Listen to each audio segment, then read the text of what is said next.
여러분, 혹시 오늘도 누군가의 무례한 말에 내가 나이 먹어 참아야지 하며 억지로 웃어주진 않으셨습니까? 그런데 참 이상하지 않습니까? 내가 참아줄수록 상대는 나를 어른으로 대접하는 게 아니라 아무렇게나 해도 되는 사람으로 여깁니다. 자식들은 아버지가 뭘 아세요라며 말을 자르고 식당에선 내 순서가 밀려도 누구 하나 사과하지 않습니다. 당신은 어떻게 대응하셨습니까? 왜 정중할수록 무시당할까요? 그건 당신이 착해서가 아닙니다. 당신의 말투에 방어막이 없기 때문입니다. 당신의 언어에 경계선이 없기 때문입니다. 당신의 목소리에 무게가 실리지 않기 때문입니다. 70년을 살아온 당신이 20대 청년에게 함부로 대접받는 이유는 당신이 늙어서가 아닙니다. 당신이 스스로를 가볍게 만들었기 때문입니다. 오늘 만만한 노인에서 함부로 할 수 없는 어른으로 거듭나는 법을 알려드립니다. 당신의 말 한마디가 당신의 품격을 결정합니다. 당신의 침묵 한 번이 당신의 위엄을 세웁니다. 지금부터 니체의 철학으로 무시당하지 않는 말투의 비밀을 풀어드리겠습니다. 오늘 영상이 도움이 되셨다면 구독과 좋아요 버튼을 눌러주세요. 그리고 영상 끝까지 시청하시면 당신의 인생이 달라질 3가지 말투 비결을 모두 얻어가실 수 있습니다. 지금 바로 시작합니다. 철학자 니체는 서로의 높이 차이를 인정할 때 진짜 존중이 시작된다고 했습니다. 이걸 쉽게 풀면 품격 있는 거리두기입니다. 사람들은 상대가 나랑 비슷한 수준이거나 나보다 아래라고 생각하면 함부로 대하기 시작합니다. 내가 너무 다가가서 간 쓸게 다 보여주거나 반대로 비굴하게 몸을 낮추면 상대는 나를 만만하게 봅니다. 즉, 상대가 함부로 넘볼 수 없는 마음의 담장을 말투로 세워야 한다는 뜻입니다. 그런데 우리 시니어 세대는 평생 착하게 살아왔습니다. 남에게 피해주지 말라고 배웠고 웃 어른 공경하라고 가르쳤으며 참는 것이 미덕이라 믿으며 살아왔습니다. 그런데 세상은 변했습니다. 이제는 참는 사람이 존경받는 게 아니라 이용당합니다. 착한 사람이 대접받는 게 아니라 무시당합니다. 왜일까요? 당신이 스스로를 낮추고 스스로를 하찮게 여기고 스스로에게 목소리를 내지 못하면 세상은 당신을 그렇게 대접한다는 겁니다. 당신이 당신을 귀하게 여기지 않는데 누가 당신을 귀하게 여기겠습니까? 68세 김순자 씨의 이야기를 들어보세요. 김순자 씨는 평생 남편 뒷바라지하고 자식 키우며 살았습니다. 남편이 세상을 떠난 뒤 혼자 살게 되었는데 아들 내외가 가끔 찾아와 용돈을 달라고 합니다. 처음엔 기쁜 마음으로 주었습니다. 그런데 점점 요구가 심해졌습니다. 어머니, 우리의 학원비 좀 대주세요. 어머니, 이번 달 카드값 좀 도와주세요. 김순자 씨는 거절하지 못했습니다. 자식이 어려운데 어떻게 외면하겠습니까? 그런데 어느 날 며느리가 이렇게 말했습니다. 어머니는 혼자 사시는데 돈이 뭐가 필요하세요? 그냥 우리 주시면 되잖아요. 그 순간 김순자 씨는 깨달았습니다. 아, 내가 너무 쉽게 내줬구나. 내가 나를 너무 가볍게 만들었구나. 자신의 높이를 지키지 못했던 겁니다. 김순자 씨는 그날 이후 달라졌습니다. 아들이 다시 돈을 요구했을 때 이렇게 말했습니다. 아들아, 어머니도 노후 준비가 필요하단다. 미안하지만 이번엔 어렵구나. 목소리는 부드러웠지만 단호했습니다. 처음엔 아들이 서운해했습니다. 하지만 시간이 지나자 오히려 어머니를 더 존중하게 되었습니다. 왜일까요? 경계선이 생겼기 때문입니다. 당신 자신에게 법을 부여하세요. 당신 자신의 규칙을 만드세요. 이게 무슨 뜻입니까? 남들이 정한 규칙대로 살지 말고 내가 내 삶의 규칙을 정하라는 겁니다. 나는 이런 대접은 받지 않겠다. 나는 이런 말투는 용납하지 않겠다. 나는 내 돈을 이렇게 쓰겠다. 이런 명확한 선을 그어야 합니다. 그런데 많은 분들이 이렇게 생각합니다. 내가 나이 들었는데 무슨 규칙을 새로 만들어. 그냥 편하게 살다 가면 되지. 아닙니다. 편하게 살려고 참는 게 아닙니다. 참으면 참을수록 더 불편해집니다. 더 무시당합니다. 더 외로워집니다. 자기 자신을 포기한 사람은 결국 모든 것을 잃게 됩니다. 당신의 말투는 당신의 자존감을 반영합니다. 당신이 스스로에게 하는 말투가 세상이 당신에게 하는 말투가 됩니다. 그러니 먼저 당신이 당신에게 정중해야 합니다. 당신이 당신을 함부로 대하면 세상도 당신을 함부로 대합니다. 그렇다면 구체적으로 어떻게 말해야 할까요? 첫 번째 비결은 물음표를 상대에게 되돌려주는 겁니다. 상대가 선을 넘는 말을 하면 당황해서 변명하지 마세요. 대신 아주 짧게 되물으세요. 방금 그 말씀은 어떤 뜻으로 하신 건가요? 화를 낼 필요도 없습니다. 그저 차분하게 되묻는 것만으로도 상대는 아차 싶을 겁니다. 질문의 주도권을 쥐는 순간 만만한 노인이 아니라 기계 있는 어른이 됩니다. 72세 박철수 씨가 은행에서 통장 정리를 요청했습니다. 그런데 젊은 직원이 이렇게 말했습니다. 어르신, 요즘엔 다 인터넷으로 하시는데 왜 굳이 여기 오세요? 그 말에 박철수 씨는 순간 당황했습니다. 내가 뭘 잘못했나? 내가 시대에 뒤떨어진 사람인가? 하지만 박철수 씨는 마음을 가다듬고 차분하게 되물었습니다. 제가 창구를 이용하는 게 문제가 되나요? 그 한마디에 직원의 태도가 바뀌었습니다. 아, 죄송합니다, 어르신. 제가 말을 잘못했네요. 바로 처리해드리겠습니다. 무슨 일이 일어난 겁니까? 박철수 씨가 방어적으로 변명하지 않고 질문으로 돌려준 겁니다. 이게 힘의 의지입니다. 내가 주눅 들지 않고 당당히 내 위치를 지키는 것. 이게 진짜 어른의 언어입니다. 두 번째 비결은 미안하다는 말을 아끼는 겁니다.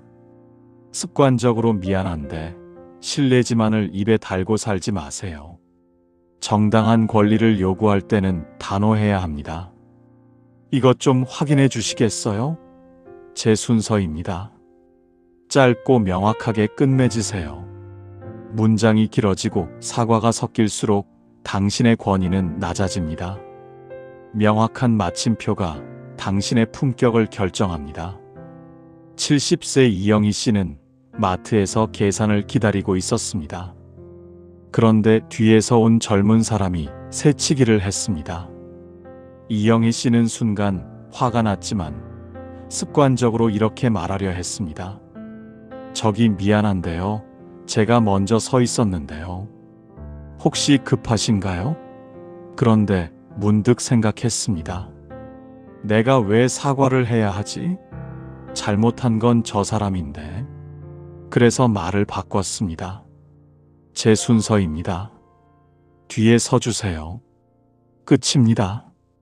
미안하다는 말도 없고 물음표도 없고 양보의 여지도 없습니다. 새치기한 사람은 잠시 멈칫하더니 미안하다며 뒤로 갔습니다. 이영희 씨는 그날 깨달았습니다. 명확한 마침표 하나가 나의 존재감을 만든다는 걸. 많은 분들이 이렇게 생각합니다. 내가 너무 퉁명스럽게 보이는 거 아닌가? 사람들이 나를 까칠한 노인이라고 생각하는 거 아닌가? 아닙니다. 당당한 것과 퉁명스러운 것은 다릅니다. 당당함은 자신의 권리를 지키는 것이고 퉁명스러움은 남을 무시하는 겁니다. 당신은 남을 무시하는 게 아니라 당신 자신을 지키는 겁니다. 세 번째 비결은 침묵을 무기로 사용하는 겁니다. 무례한 상황에서 말이 안 나올 땐 억지로 대답하려 애쓰지 마세요. 대신 3초 동안 상대를 가만히 바라보세요. 이 고요한 3초가 수백 마디의 잔소리보다 무섭습니다. 나는 당신의 무례함을 알고 있다는 무언의 압박을 주는 겁니다. 목소리를 높이는 사람보다 침묵으로 분위기를 장악하는 어른이 훨씬 더 무거운 존재감을 갖습니다. 말을 많이 하는 사람은 가볍고 침묵을 지킬 줄 아는 사람은 무겁습니다. 침묵은 비겁함이 아닙니다. 침묵은 전략입니다. 침묵은 힘입니다. 65세 최영숙 씨는 딸의 집에 놀러 갔다가 사위에게 무례한 말을 들었습니다. 장모님은 요즘 젊은 애들 문화를 이해 못하시니까 그냥 TV나 보세요. 최영숙 씨는 순간 화가 치밀었습니다. 하지만 아무 말도 하지 않았습니다. 그저 사위를 3초 동안 조용히 바라봤습니다. 표정도 변하지 않았습니다. 화를 내지도 않았습니다. 그런데 그 3초가 지나자 사위가 먼저 당황했습니다. 아, 제가 말을 좀 잘못했네요. 죄송합니다. 무슨 일이 일어난 겁니까? 최영숙 씨가 한마디도 하지 않았는데 사위가 사과했습니다. 왜일까요? 침묵이 주는 압박감 때문입니다. 말로 대응하면 말싸움이 됩니다. 하지만 침묵으로 대응하면 상대가 스스로 자신의 잘못을 깨닫게 됩니다. 이게 힘의 경제학입니다. 불필요한 에너지를 쓰지 않고 최소한의 행동으로 최대의 효과를 내는 겁니다. 그런데 여기서 중요한 게 있습니다. 침묵은 도망이 아니라는 겁니다. 침묵은 회피가 아니라는 겁니다. 침묵은 내가 이 상황을 장악하고 있다는 신호입니다. 내가 말을 하지 않는 게 아니라 말을 안 하는 겁니다. 내가 대응을 못하는 게 아니라 대응할 가치가 없다고 판단하는 겁니다. 이 차이를 아십니까? 전자는 무력함이고 후자는 선택입니다. 스스로 선택할 수 있는 사람이 자유로운 사람입니다. 당신이 언제 말하고 언제 침묵할지를 스스로 선택할 수 있다면 당신은 이미 자유로운 사람입니다. 많은 시니어분들이 자식 앞에서 말을 못합니다. 손주 앞에서 의견을 내지 못합니다. 왜일까요? 내가 말하면 꼰대라고 할까봐, 내가 말하면 시대에 뒤떨어진 사람이라고 생각할까봐 두렵기 때문입니다. 하지만 타인의 평가에 휘둘리는 사람은 노예이고 자기 확신으로 사는 사람은 주인입니다. 그렇다면 어떻게 자기 확신을 가질 수 있을까요? 당신이 살아온 삶을 긍정하세요. 당신이 겪은 고난을 자랑스러워하세요. 당신이 내린 선택을 후회하지 마세요. 내 삶을 있는 그대로 사랑하는 겁니다.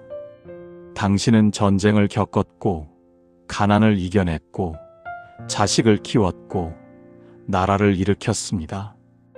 당신의 70년은 그 누구도 무시할 수 없는 역사입니다. 그런데 왜 당신은 스스로를 하찮게 여깁니까? 왜 당신은 20대 청년에게 기죽습니까?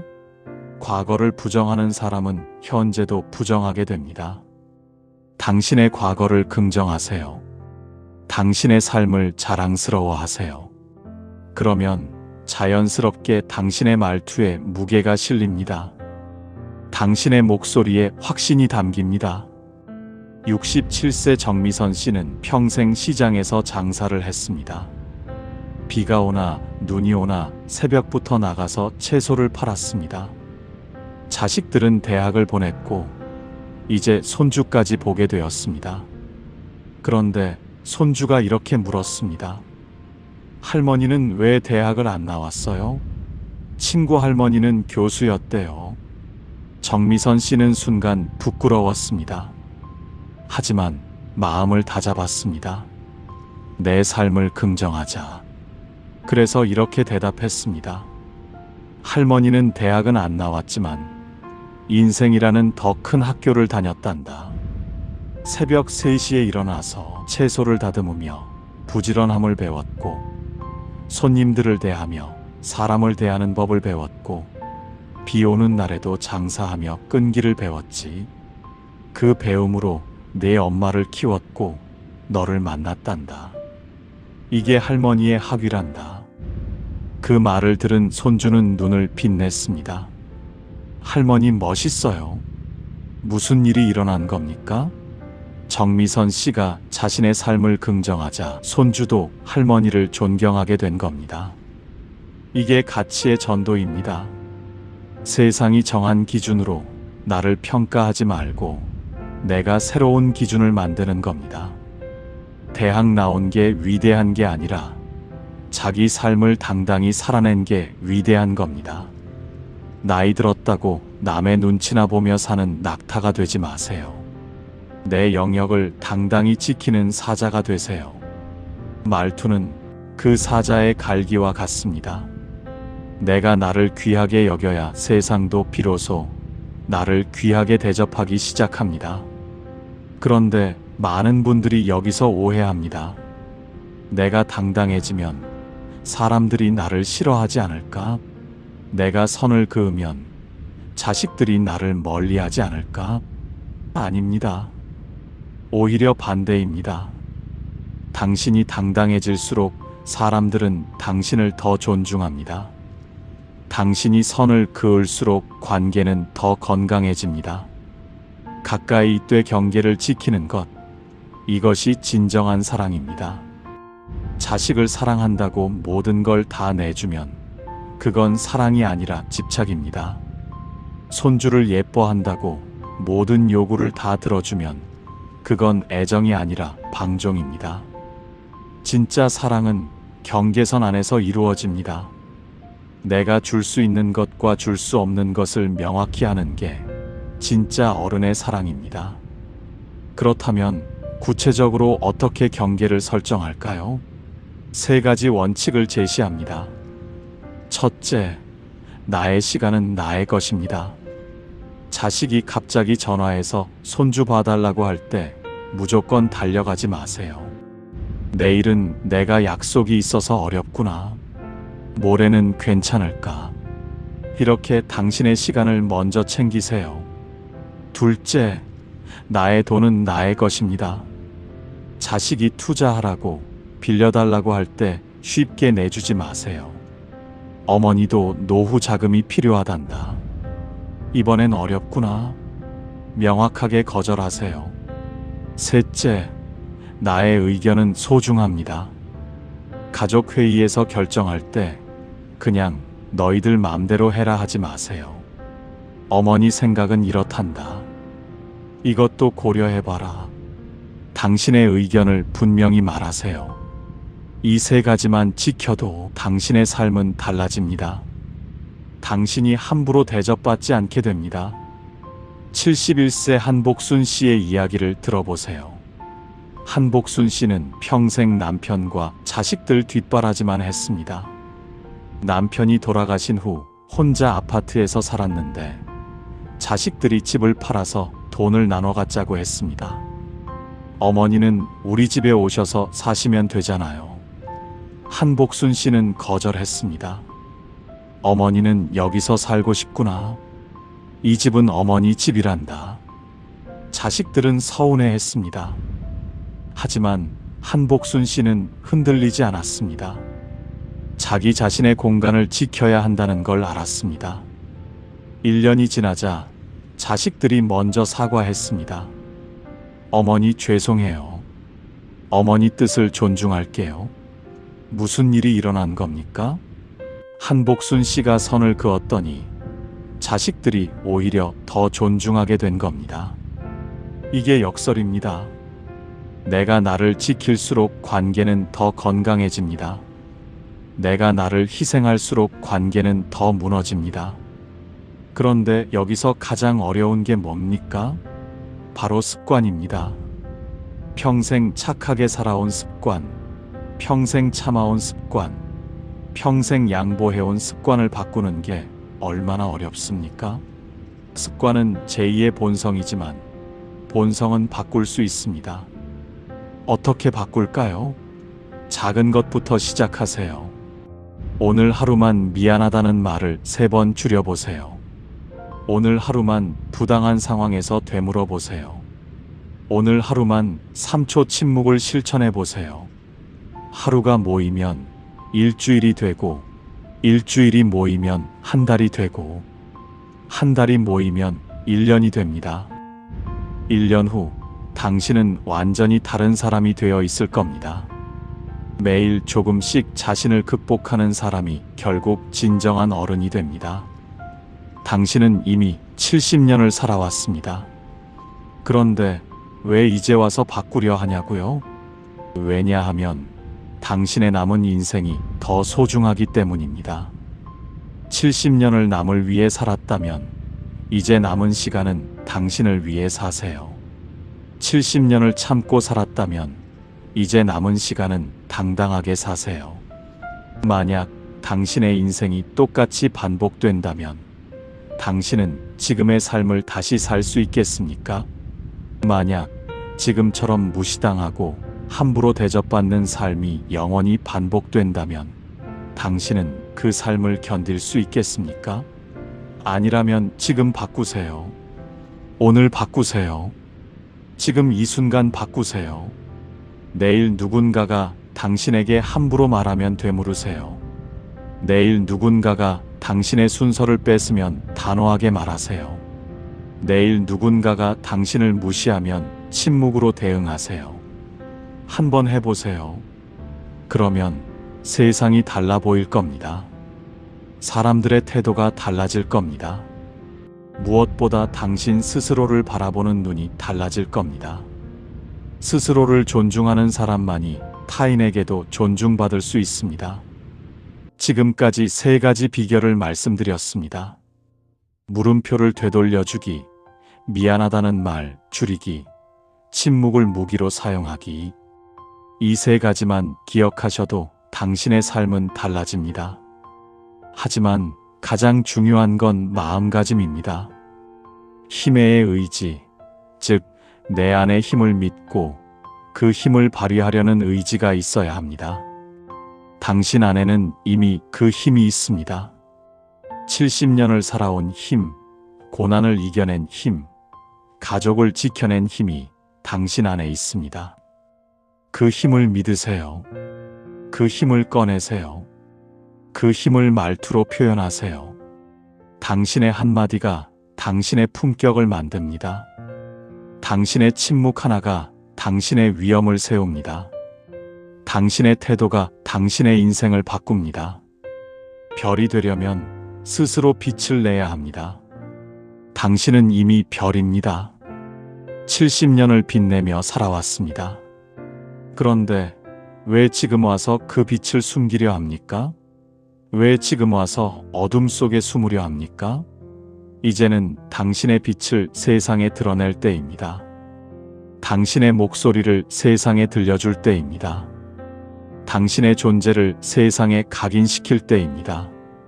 자기 자신을 극복하고 자기 자신을 긍정하며 자기 자신답게 사는 사람, 그게 진정한 어른입니다. 당신도 그렇게 될 수 있습니다. 다만 그걸 깨닫지 못하고 있을 뿐입니다. 오늘부터 달라지세요.